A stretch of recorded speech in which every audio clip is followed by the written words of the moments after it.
Have you ever wondered why some people are creative and others aren't? Have you ever sat there and tried to wait for that stroke of genius to hit with a new plan, a new process, maybe even a new offer for your customers, and it just doesn't happen? Today, I'm going to walk you through the fact that creativity, it's a bridge between your skills, your passions, and the problems that you solve for others. And while, yes, there is a little bit of art to it, there's also a lot of science behind how we are creative and how we lean into and develop our creative muscles in order to make offers to better serve the world. And when we think about it, entrepreneurship, it's all about solving problems in creative ways. And the most successful businesses, those are the ones that are born from identifying a need and finding a unique way to meet it. And today I'm going to walk you through that process to help you spark some creativity of your own, uncover some opportunities that align with your skills, your passions, and the problems that you are looking to solve. So, okay, you're sitting down, you're trying to think, okay, what's the first thing that you do? How do we go about this? And so for me, what I say is the first thing that you want to do is to start by identifying the problems. Think about the frustrations you've experienced in your work or your life. What challenges do you see in your industry or community? And remember that every problem is an opportunity waiting to be solved. And I feel like I've talked about this before, but I heard somebody say that, when we're thinking about how we serve the world, we're thinking about how to, what is it that we put out there? What are the things that we needed 3, 4, 5 years back then, right? So think about it in terms of that. And an example that I want to put out there. So I had a friend of mine who really kind of noticed that a lot of people were struggling with organizing their finances. And so that friend actually turned the frustration that she saw and she felt in all of these other people into a business offering financial coaching for young professionals.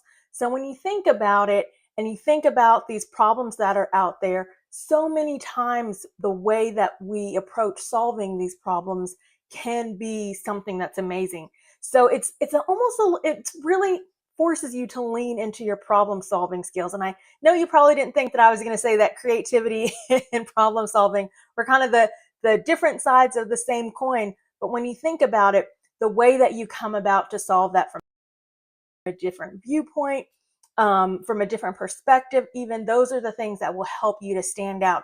So don't be afraid to think outside the box as you consider these problems and what are some ways that you would go about to attack them and to help close those gaps. So when you think about it, a couple of steps in that process. So we already talked about the first one, right? Reflecting on, personal experiences, maybe things that have frustrated you or things that you've heard other people kind of call out as frustrations.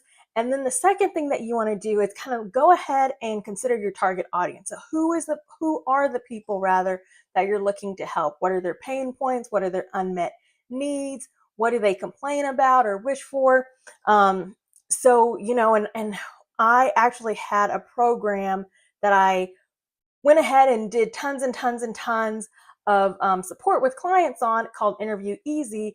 And that whole problem came about because as I was mentoring these leaders, so many of them were raising their hand and saying, hey, I need help to get ready for that first interview. I need help to make sure that when I've done all of these things to make sure that I'm ready. I've worked on my skill set. When I go and talk to the hiring manager, I want to make sure all my ducks are in a row.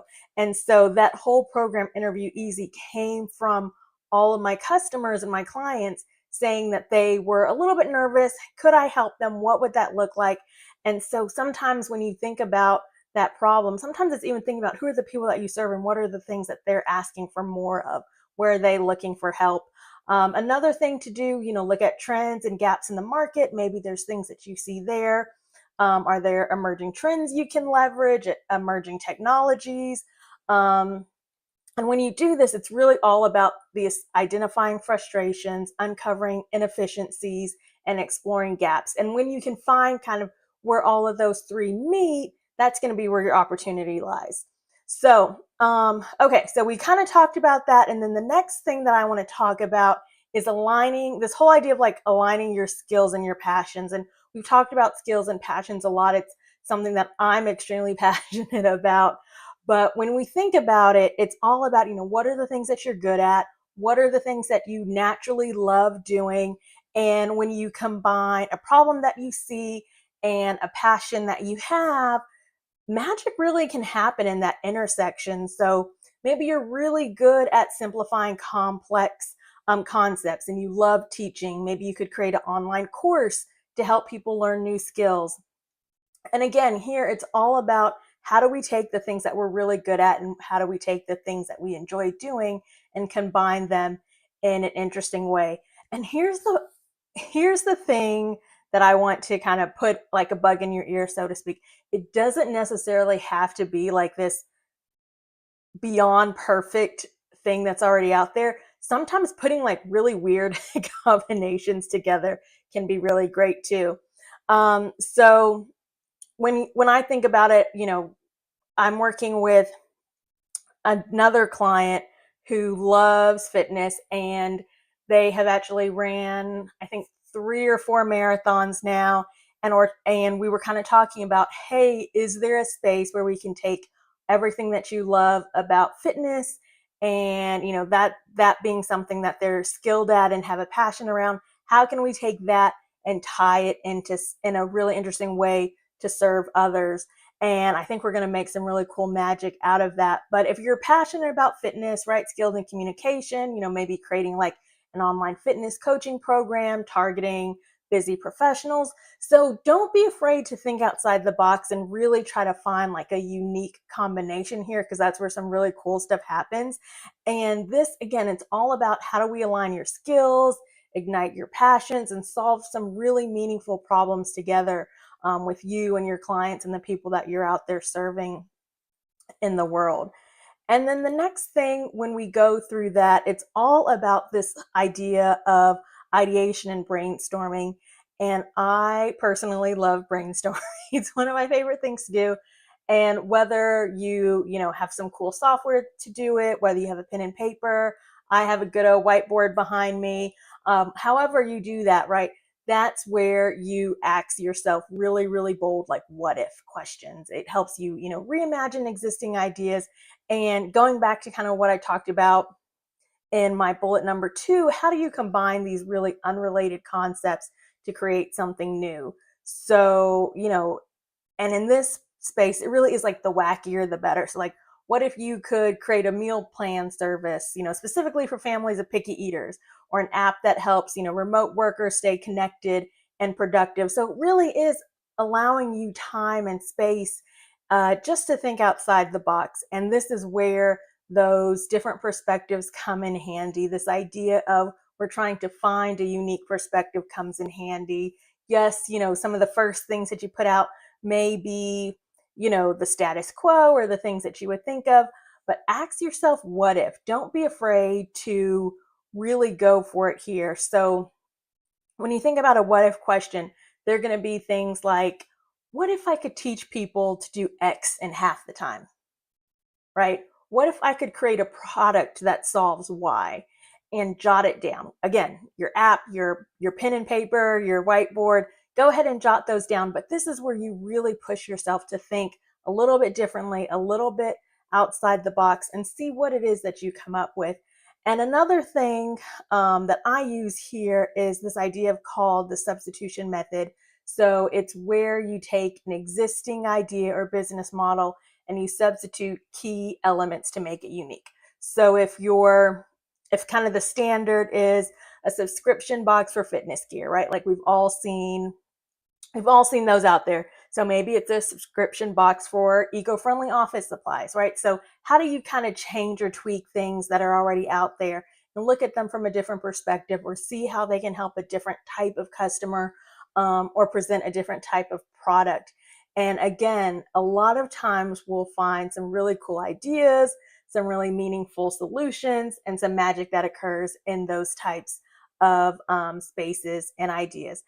And I don't want to I don't want to scare you guys or make you guys feel nervous about it, but this really is all about, pushing the norms, pushing the status quo, and saying, how can I go about creating something new, creating something unique, and something that's different but still really resonates with myself and aligns to my passion. So really quickly, just to recap the 4 things that we've kind of talked about here. I'm pulling up my notes. I'm going to forget them all. And let's see. So the first thing was all about problem identification, right? What is it that people need? What are the problems that we're seeing out there? The second one, all about this skill and passion alignment, trying to find where they merge. The third, all about ideation and brainstorming, asking ourselves, what if?